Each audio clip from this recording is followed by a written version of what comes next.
So we offer a couple of definitions of diversity, not with the thought that people don't know what diversity is, but it's very important for us in order to be more effective in our work, more powerful in our work, to keep learning, to come back to what would seem to be the obvious.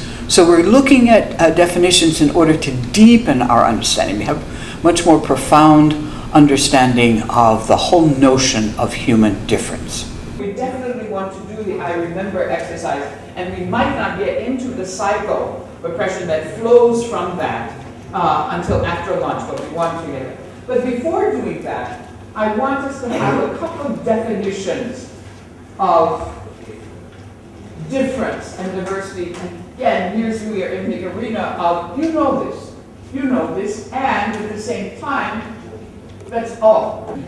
I want to look at a couple of definitions of difference and diversity.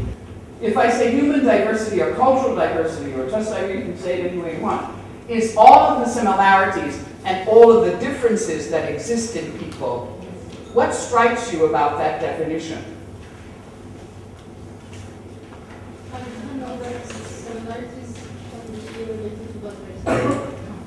Did you say I didn't know or didn't think about it, that similarities that could be related to diversity? Yeah. And to me it struck like, whoa, that is priceless.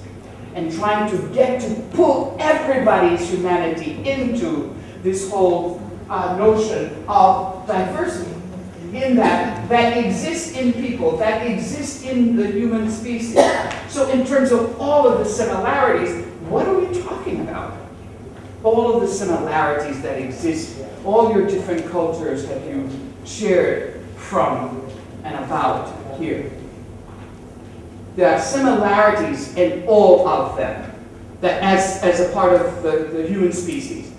What are those similarities? Come on, let's start ticking them off. Breathing. What? We are all breathing. This is true, we're breathing. I want to think about, sort of, when you think about groups and cultures and so forth, what's common to all of them? We've got a whole list of things. What?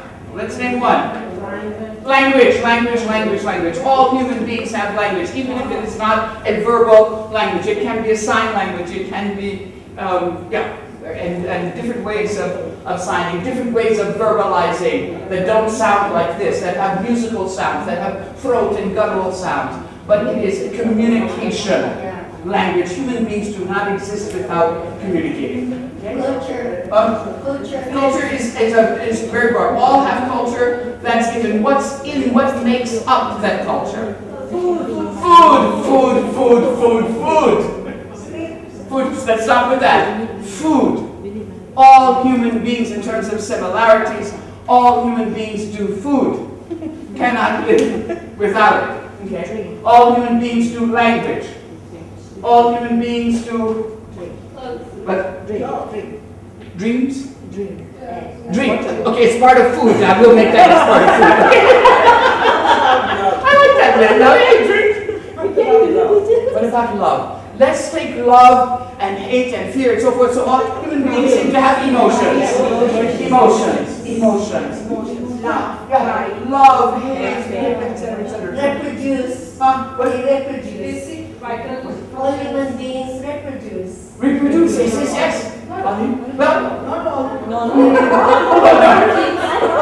Within groups tend to reproduce themselves. This is true. Yeah, groups tend to reproduce them. So we've got food, we've got language, we've got, somebody said clothing. Yeah, of various degrees and amounts and whatever, etc. But some kind of something, and it can get elaborate and decorative and whatever, but human beings can do clothes, and even when they're doing almost no clothes, there's something that, again, that gets developed, okay? And clothes the body again. What else? Sleep and they dream. Sleep and dreams. Interesting in terms of sleep and dreams. Human beings do rest. The human body does some kind of form of resting for sure. I'm thinking about, again, within the groups of culture. What else do groups have? What about music? Yes.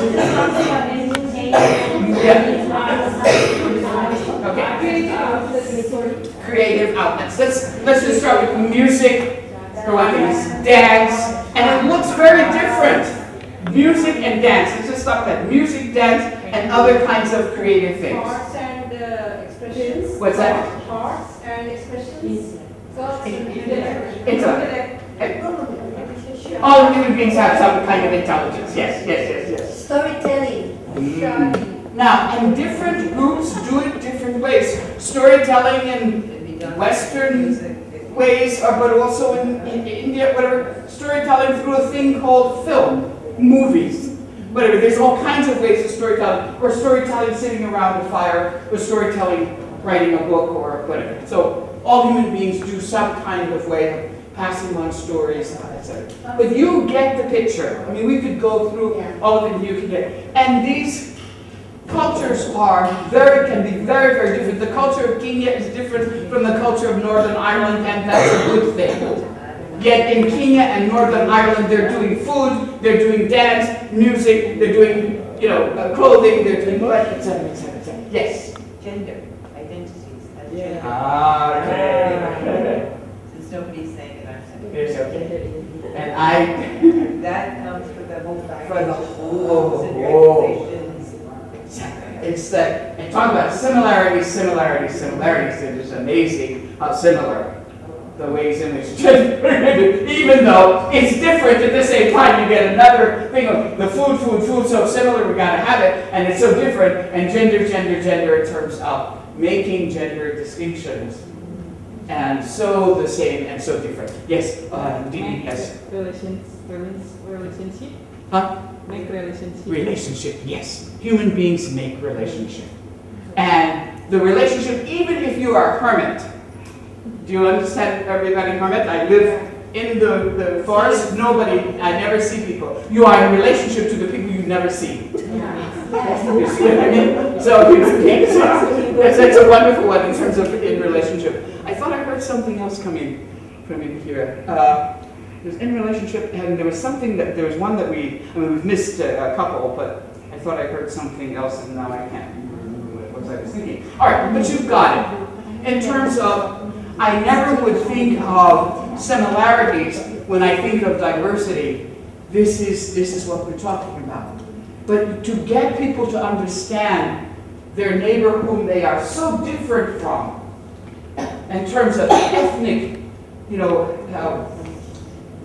ancient hostilities or contemporary hostilities, the difference is so emphasized that there's no thought that within this difference we can find all of these ways in which we are similar and find ways to build, when you're working with groups.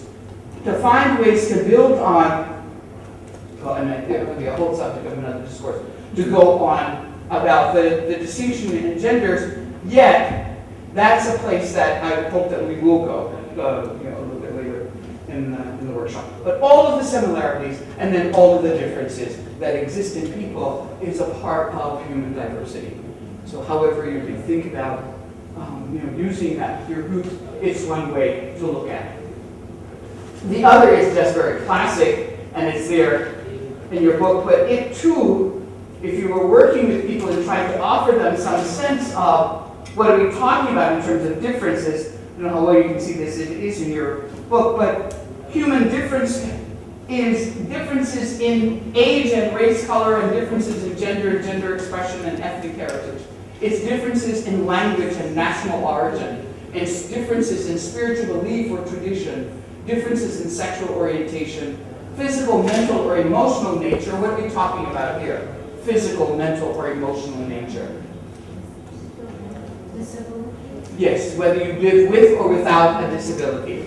But it's another way of trying to take that notion of a difference that is looked upon in such negative light and just hold it out and say, well, what are we talking about? We're simply talking about difference in the physical nature of the human being, or the mental or the emotional nature of the human being. And the way these are treated in different cultures can vary. So in some cultures, especially I deal with it in Western culture, we're talking about how so many people and systems that we have built around mental and emotional disability, the person would even be considered in other cultures as mentally or emotionally, in any way disabled. Economic circumstances, of course, we are talking about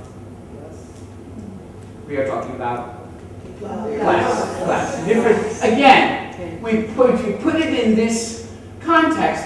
Economic circumstances, which can shift and change for different people. Class can get so loaded with meaning, negative and positive and crazed and over-the-top ways in which we can think about class. So that's another way of talking about it, and then to realize that each of these differences, again, in each one of these things that I was developing this particular design and thinking about it as I was using some of the same materials, what it would mean to have a group of women in a village think about all of these differences that are part of, yes, how we're different, but also how we're similar, but to understand that there's a real result of these differences, and it is that we then bring different, diverse perspectives and insights and reflections and actions and behaviors on that. For people to understand, why is this person acting like this, or, response, especially because we have a sense of, my way is the way. This is the way the world works. This is how I do it. And how we get people to make that shift is to start understanding some of these, what's the building blocks of understanding about our sameness and our differences is having this kind of thing. So I ask you to think about, not only just with this, but to go back, I'm going to loop it back to the pride in our backgrounds and ask you to think about this. Think about how might you use something like that in your work.